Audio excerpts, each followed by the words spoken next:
নমস্কাৰ মোৰ প্ৰিয় বন্ধু বান্ধৱীসকল।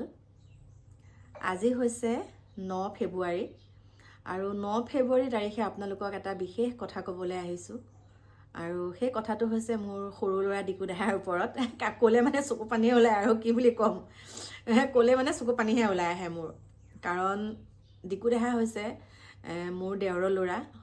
সকলোৱে জানে আৰু যিসকলে নাজানে তেওঁলোকে অন্ততঃ গম পাব ন, সুধি থাকে মোক, সেইকাৰণে কৈ দিছোঁ। ডিকু দেহা কাইলৈৰ পৰা মেট্ৰিকৰ পৰীক্ষা আৰম্ভ হ'ব। সকলোৱে আশীৰ্বাদ কৰিব। আৰু মোৰহে ৰাতিটো টোপনি নাহে, গম পাইছেনে? কাৰণ সি মানে পঢ়াত চেলেং মেলেং, মানে ইমান বেয়াও নহয় পঢ়াত, কিন্তু মানে স্থিৰতা লাগি পঢ়ি থাকিব নোৱাৰে মানে টেবুলত। ইমান বুজাইছোঁ। আৰু কাইলৈ ডিকু দেহাৰ পৰীক্ষা, আজিৰ পৰা বুকুখন ধপধপনি হৈ মোৰ চকু পানী ওলাই আছে। মই মানে তাক কৈ থাকোঁ, দেহা কেনেকৈ লিখিব লাগিব বহীখনত, প্ৰথম মানে নম্বৰ এইবিলাক মানে আপোনালোকেতো জানেই আৰু ন, আমি যিহেতুকে মাক, আমাৰ অন্তৰেহে জানে। তাৰপিছতে সেইখিনি কথা তাক বুজাই আছোঁ। সি কৈছে, এই ব'ব মই বোলে ইমান অলগদ্ধ বুলি ভাবিছে নেকি?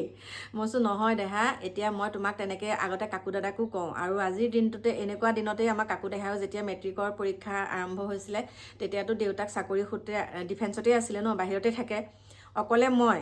আৰু মই কি কৰোঁ, দেহাৰ লগতে ৰাতিটো টোপনি ক্ষতি কৰি, কাকু দেহাৰ লগতে ৰাতিটো টোপনি ক্ষতি, মানে পৰীক্ষাৰ সময়ত তাক টোপনি ক্ষতি কৰিব দিয়া নাই। আগৰখিনিত বহুত কষ্ট কৰিলোঁ, তাৰ লগতেও ময়ো উঠি থাকোঁ। সি পঢ়ি থাকে, মই বহি থাকোঁ কাষতে। আৰু সেই পৰিৱেশটো এতিয়াও মানে ডিকুৰ ক্ষেত্ৰত হয়। ডিকু দেহাই পঢ়ি থাকে, মই বহি থাকোঁ ৰাতি। আৰু কেতিয়াবা টোপনি গুচি যায়গৈ, কিন্তু কাকু দেহাই কয়, তুমি যদি টোপনি গুচি যোৱা মই কেনেকৈ পঢ়িম, মোৰতো টোপনি ধৰিব। কাকুৰে তেনেকৈ কৈছিলে, কিন্তু ডিকু দেহাৰ ক্ষেত্ৰত অকণ ব্যতিক্ৰম। সি যেতিয়া মই টোপনি যাওঁ, সিও মানে ঠাইতে কিতাপখন লৈ সিও টোপনি গুচি যায়।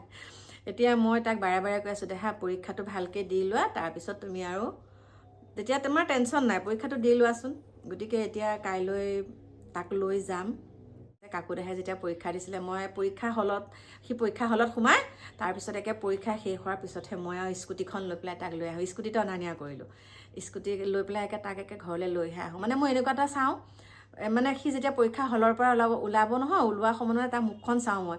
আৰু পৰীক্ষা বেয়া হ'লে মুখখন কেনেকুৱা হয়, পৰীক্ষাটো ভাল হ'লে মুখখনতে মানে মই গম পাওঁ। সেইটোৱেই কথা। কিন্তু এতিয়া ধৰক, তেতিয়া জামানাও বেলেগ আৰু এতিয়াও মানে অকণ বেলেগ হৈছে আৰু। বন্তি আজিয়ে দিবগৈ লাগিব আৰু নামঘৰত। মই জুলিক কৈছোঁ, যিহেতুকে মই অসুবিধা, নামঘৰত সোমাব নোৱাৰিম যে, সেইকাৰণে আমাৰ মাককে কৈছোঁ বোলো, আজি দেহাৰ হৈ বন্তি গছ দে। আৰু মাও যিহেতুকে অসুস্থ, তথাপিতো তাৰ ভিতৰতে ইমান আলহী অতিথি আহি থাকে, তথাপিতো সি নপঢ়া নহয়, পঢ়িছে। হ'লেও মানে বৰ চিন্তা লাগিছে, গম পাইছেনে? বহুত চিন্তা কৰি আছোঁ তাক লৈ পেলাই, কান্দি আছোঁ মানে মই। যিসকল ছাত্ৰ ছাত্ৰীয়ে এইবাৰ মেট্ৰিক পৰীক্ষা দিবলৈ ওলাইছে, তেওঁলোকক কৈছোঁ, মোৰ অন্তৰৰ